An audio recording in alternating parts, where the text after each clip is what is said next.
Əli bəy Hüseynzadə və Füyuzatın ideyalarını yalnız biz öyrənmirik, yalnız bu ideyalarla, belə deyək, zənginləşmirik, yalnız bu ideyalar üzərinə yeni ideyalar gətirmirik, həm də eyni zamanda Füyuzat adı ilə bir jurnal, bir məcmuəyə də əgər buraxmağa ehtiyac hiss eləmişiksə, bu da yenə Əli bəy Hüseynzadənin və füyuzatçılığın, belə deyim ki, bugünün canlı, hərəkət eləyən bir hadisəsi olduğunu göstərir.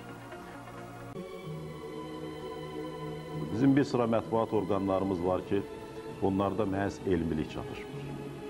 Bir sıra mətbuat orqanlarımız da var ki, onlar elmi akademik nəşrlərdir və orada da kütləvilik çatışmır. Amma bu cür yüksək tərtibatla, olduqca səviyyəli şəkildə çıxan bir jurnal həm elmi ilə, həm də belə deyim ki, o kütləviliyi ilə, ictimailiyi ilə diqqəti cəlb eləyir və bizim üçün, bugünkü düşüncəmiz üçün maraqlı olan xeyli məsələlər qaldırılır. Eyni zamanda təbiidir ki, Füyuzat adlandırıldığına görə bu jurnal Füyuzat irsinə, Əli bəy Hüseynzadə irsinə xüsusi qayğı ilə yanaşır və Əli bəy ilə bağlı olan yeni materialları oxucularına təqdim edir.